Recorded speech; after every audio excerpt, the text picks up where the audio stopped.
والذین هم فی صلاتهم خاشعون والذین هم عن اللغو معرضون والذین هم للزکاة فاعلون.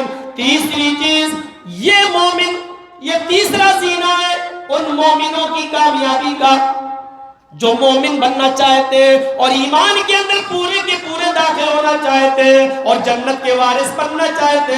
کیا ہے؟ جو اپنی زکات کی پوری ادائیگی کرتے ہیں. کل میں نے زکات کے بارے میں بہت کچھ بول دیا ہے، اللہ کی راہ میں مال خرچ کرنے والے کے بعد بہت کچھ بول دیا ہے. حضرت عثمان کا واقعہ بھی سنایا ہے. حضرت تمیم داری نے چراغ مسجد نبی میں لا کر روشن کیا تو اللہ کے نبی نے کہا تھا قد نورت الاسلام. آیا تمیم، آج تم نے مسجد نبی میں چراغ جلا کر مسجد کو نہیں پورے دین کو، پورے اسلام کو روشن کر دیا. کل میں نے یہ واقعات بتائے تھے.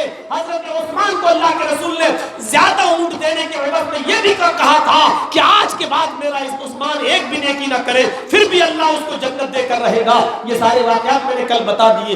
آج صرف اتنا بتا دینا چاہتا ہوں، آپ کے پاس زکات کی مالیت ہے، ملکیت ہے.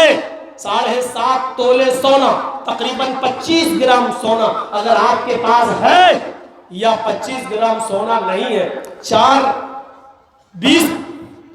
10 گرام سونا ہے، لیکن 15 گرام سونے کی ملکیت پیسہ آپ کے پاس ہے، اور پیسہ اور سونا دونوں چیزیں ملا کر اگر 25 گرام سونا یا 52 تولہ چاندی کے برابر اگر آپ کے پاس پیسہ ہے اور اس پر 1 سال گزر چکی ہے تو آپ کے اوپر زکات فرض ہے. 100 روپے میں 2.5 روپیہ، 40 روپے میں 1 روپیہ، 1000 میں 25 روپیہ آپ کے پاس زکات کی مالیت ہے. اور آپ نے حساب کتاب جوڑا، آپ کے 5000 روپے زکات کے نکل رہے ہیں. غور سے سنیے گا، 5000 روپے زکات کے نکل رہے ہیں. آپ نے 4900 روپے زکات میں نکال دیے ہیں، صرف 100 روپے نہیں دیے. آپ کی پوری زکات بیکار. حساب کتاب سمجھ رہے ہیں؟ بڑی بڑی کوٹھیوں والوں سنو، امیروں سنو، زمین و جائیداد اور بلڈنگوں کے مالکوں سنو، غریبوں کا حق مار کر اپنی بلڈنگوں میں پیسہ لگانے والے، غریبوں کا خون چوسنے والے سرداروں سنو. 4-5 ہزار زکات نکل رہی ہے تمہاری اور 4900 دے دیا، صرف 100 نہیں دیا. بہت دے چکے. 4900 نہیں، 4999 دے دیا، 1 روپیہ چھوڑ دیا. بہت دے چکے، ہم نہیں دیں گے. جانتے ہو یہ 1 روپیہ بھی جو آپ نے روک لیا اور جان پوچھ کر آپ نے نہیں دیا، اس کا عذاب کیا ہے؟ حضرت ابو بکر صدیق رضی اللہ تعالیٰ عنہ اس واقعے سے اندازہ لگاؤ. اللہ کے نبی جب زندہ تھے تو وہ صحابی 40 بکریوں پر 1 بکری زکات دیا کرتے تھے. اللہ کے نبی صلی اللہ علیہ وسلم جب ان کے دروازے پہ جاتے تھے تو وہ 1 بکری کھول دیا کرتے تھے اور اس کی رسی اللہ کے نبی صلی اللہ علیہ وسلم کے ہاتھ میں دے دیا کرتے تھے کہ لیجئے ہماری زکات یہ بنتی، آپ لے جائیے. ایسا ہی ہوتا رہا. اللہ کے نبی جب اس دنیا سے رخصت ہو گیا، آپ کا انتقال ہو گیا، آپ اللہ کے پاس چلے گئے تو ابو بکر صدیق خلیفہ بنائے گئے.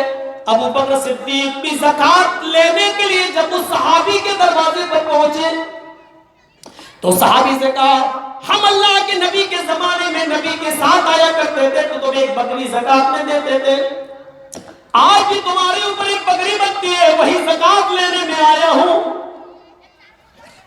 وہ صحابی نے کہا بالکل ٹھیک ہے، میں انکار نہیں کر رہا ہوں، اللہ کے نبی کو بکری دیا کرتا تھا، میں آپ کو بھی بکری دوں گا.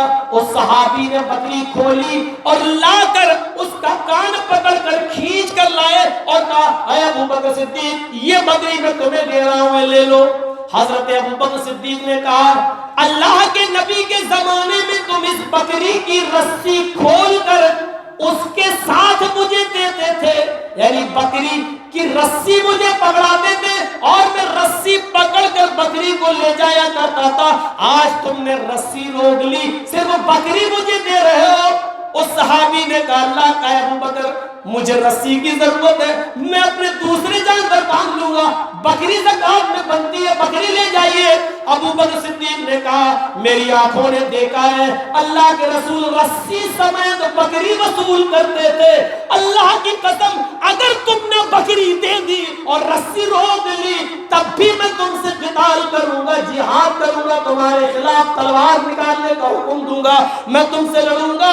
میرے بھائیو وہ آدمی بکری دے رہا ہے لیکن رسی نہیں، تب بھی ابو بکر صدیق کہہ رہے ہیں کہ اگر تم نے رسی نہیں دی تب بھی میں تم سے جہاد کروں گا، قتال کروں گا۔ وہ صحابی اندر گئے اور انہوں نے رسی لا کر بکری کو باندھ کر دے دیا۔ میرے بھائیوں میں یہی بات کہنا چاہتا ہوں، بکری ہی زکات میں بن رہی ہے لیکن اللہ کے رسول کو رسی سمیت دیتے تھے تو رسی سمیت میں لوں گا، بکری نہیں لوں گا، رسی بھی ساتھ میں لوں گا۔ 4999 دے دیے اور ایک روک لیا، آپ کی پوری زکات بیکار، آپ کے خلاف جنگ کرنا جائز ہو جائے گا۔ ہم کتنا حق مارتے ہیں،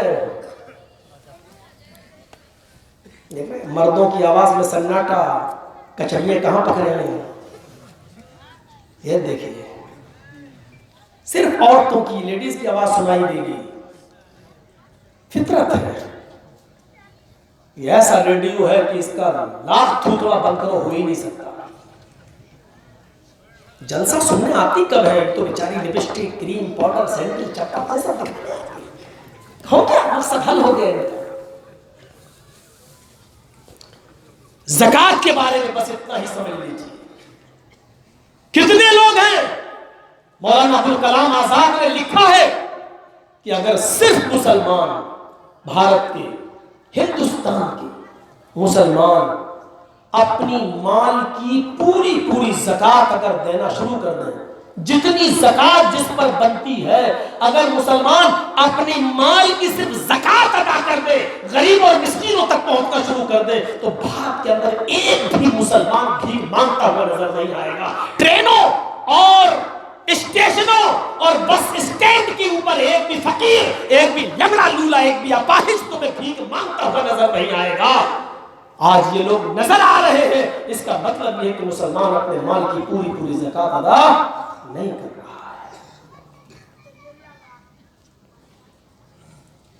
والذین هم للزکاۃ فاعلون، جو اپنے زکات کو پوری طریقے سے ادا کرتے ہیں، کچھ بھی باقی نہیں رکھتے، زکات کو پابندی کے ساتھ ادا کرتے ہیں اور دیتے ہیں۔